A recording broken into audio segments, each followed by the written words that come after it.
everyone. Welcome to B2B Tech Talk, where we have conversations with people who love our tech. I'm your host, Devan, Brady, and today we have a special guest who's the CEO of Solarus Technologies. Hello, Matthew Nikravesh. Welcome to our show. Hello, how are you, Devan? Good. Thank you for joining us today. It's We my pleasure. appreciate all that you do with our TrustX Alliance, being a member in that. So we're excited to have a conversation with you today. Likewise. Awesome. Thank you. So we're going to start.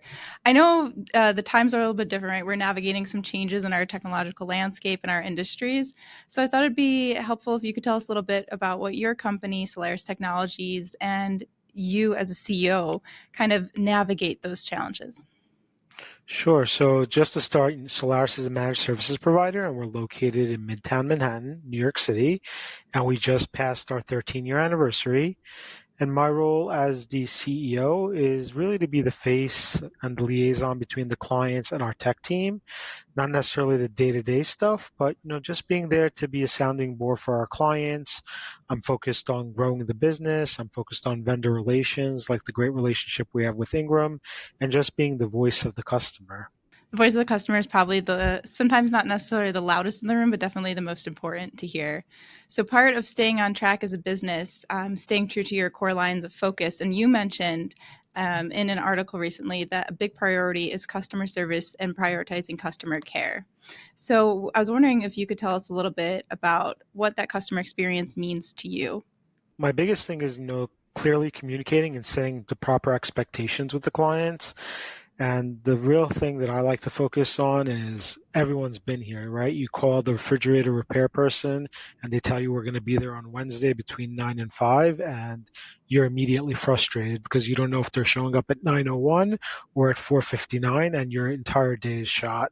So we try to set the expectation when we speak to our clients to give them a more defined time window of when we're going to be speaking to them.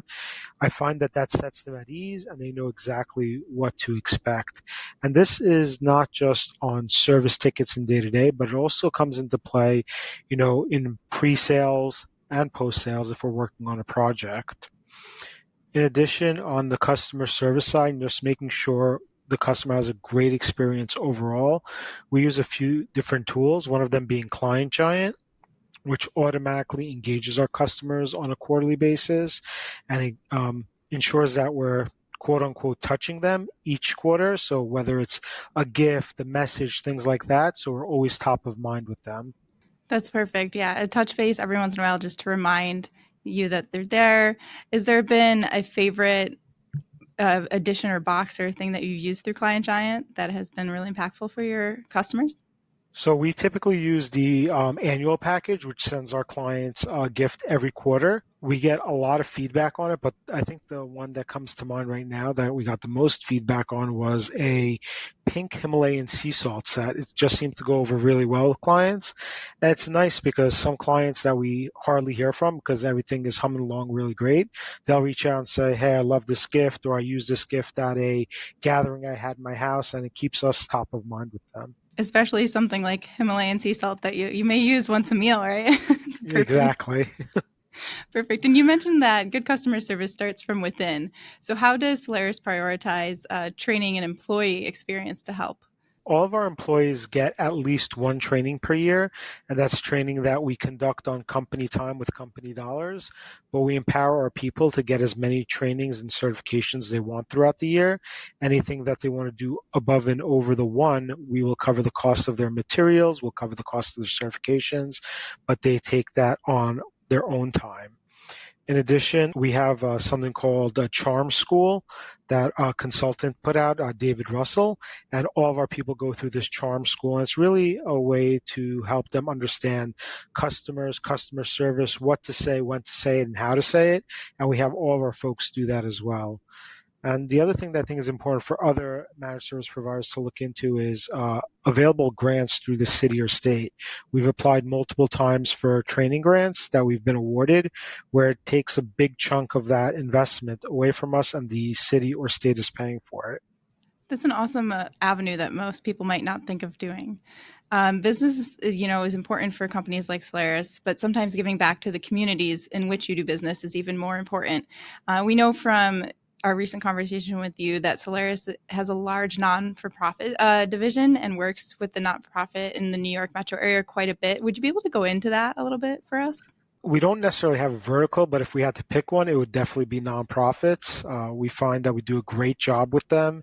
We understand their mission and we understand how we can help them, both from a day-to-day business purpose, but also from the IT side. There's so many different deals and discounts available for them that we can help them take advantage of.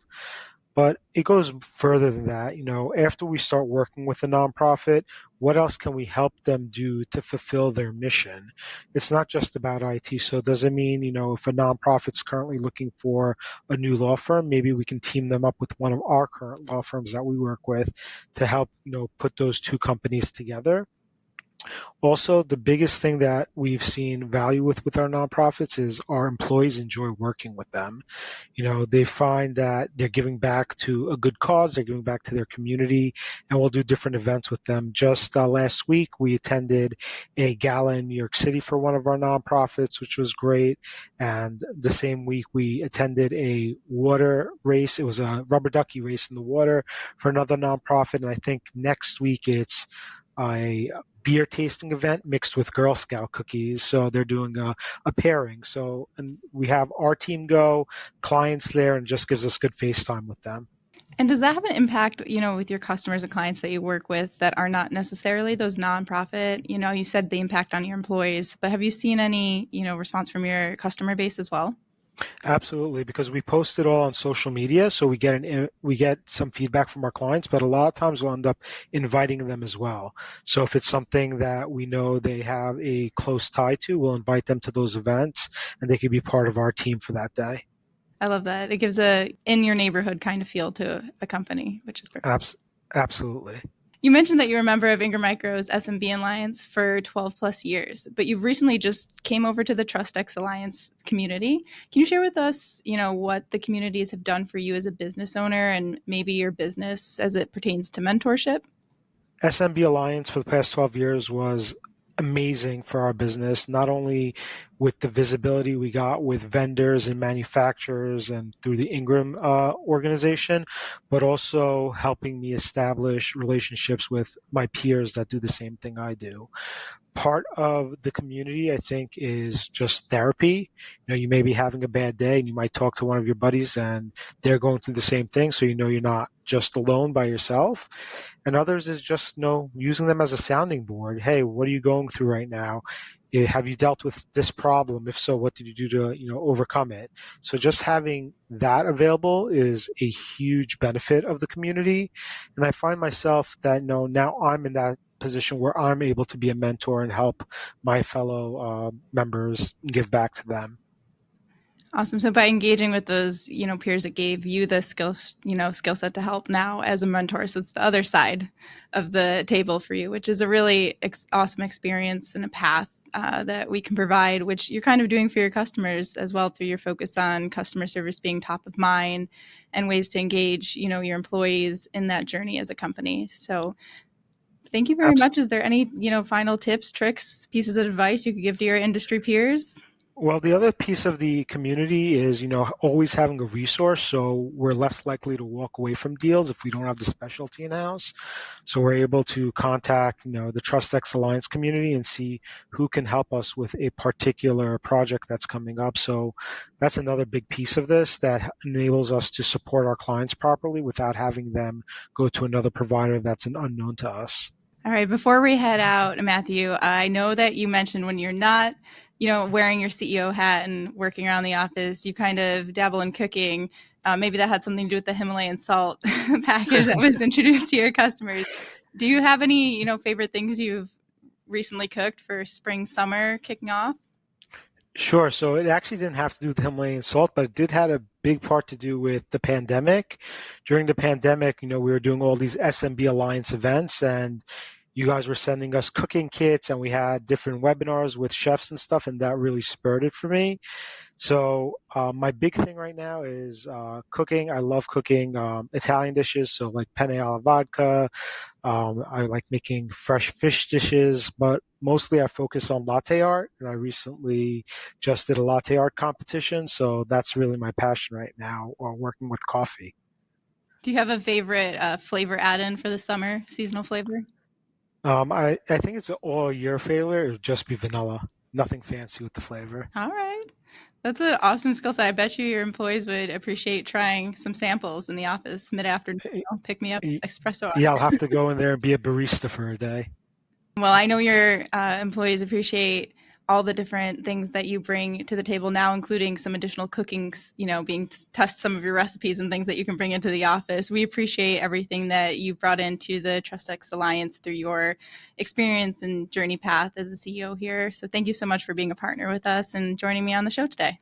Great. Thanks so much for having me. Have a great day. All right. Thank you so much, everyone, for watching at home. See you next time.